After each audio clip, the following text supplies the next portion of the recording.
जामनगर शहर में आज अलग अलग तालुकाओं में जो ग्राम पंचायतनी चूंटणी हती, चूंटणी अने पेटा चूंटणी आनी आज मत गणतरी चालू है।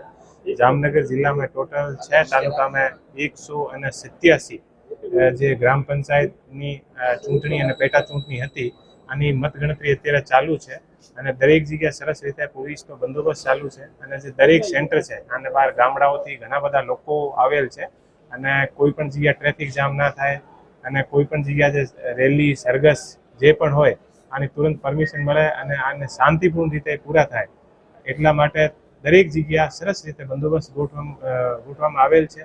અને જામનગર શહેરમાં અત્યારે ડીકેવી સ્કૂલમાં ટોટલ 49 જે ગ્રામ પંચાયત છે આની મતગણતરી અત્યારે ચાલુ છે। અત્યાર સુધી 10 ગ્રામ પંચાયતની જે મતગણના જે છે આ પૂરી થઈ ગઈ છે અને અમારા દરેક જે અલગ અલગ ગામડાઓ છે ત્યાં શાંતિપૂર્ણ રીતે ચુનાવ થયા પછી અત્યારે મતગણતરી પછી જે ઉમેદવાર ચુનાવ જીતી ગયા છે અને જે હારી ગયા છે એ શાંતિપૂર્ણ રીતે આખો ચુનાવ પૂરો થાય એટલા માટે દરેક ગામડાઓમાં અમારી પેટ્રોલિંગ પણ ચાલુ છે અને અમારી એલસીબી એસઓજીની અને ક્યુઆરટીની અલગ અલગ ટીમો પણ અલગ અલગ ગામડાઓમાં અલગ અલગ રૂટમાં મૂકેલી છે।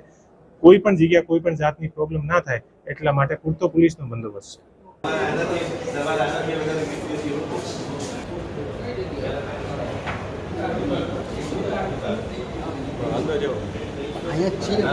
જામનગર જિલ્લાની ગ્રામ પંચાયતની જે સામાન્ય ચૂંટણીઓનું મતદાન આજથી 2 દિવસ પહેલા થયેલું હતું એનું આજે મતગણતરી શાંતિપૂર્ણ માહોલમાં સવારે 9 કલાકથી શરૂ થઈ છે। આજરોજ આ ડીકેવી કોલેજ ખાતે જામનગર ગ્રામ્યના તમામ ગ્રામ પંચાયતોનું કાઉન્ટિંગ શરૂ છે। અત્યાર સુધીમાં લગભગ 16 જેટલી ગ્રામ પંચાયતોના પરિણામ જાહેર થઈ ગયા છે। મતદાનની ગણતરીની પ્રક્રિયામાં સમગ્ર જિલ્લામાં લગભગ 400થી વધારે વ્યક્તિઓ એમાં ઉપસ્થિત રહ્યા છે અને પોતાની ફરજ બજાવી રહ્યા છે। આ ઉપરાંત ચુસ્ત પોલીસ બંદોબસ્ત પણ છે અને શાંતિપૂર્ણ માહોલમાં તમામ મતગણતરીની કાર્યવાહી શરૂ છે, જે આજે મોડી રાત સુધીમાં તમામ ગ્રામ પંચાયતોની ચૂંટણીઓનું મતદાનની ગણતરી પૂર્ણ કરી દીધી।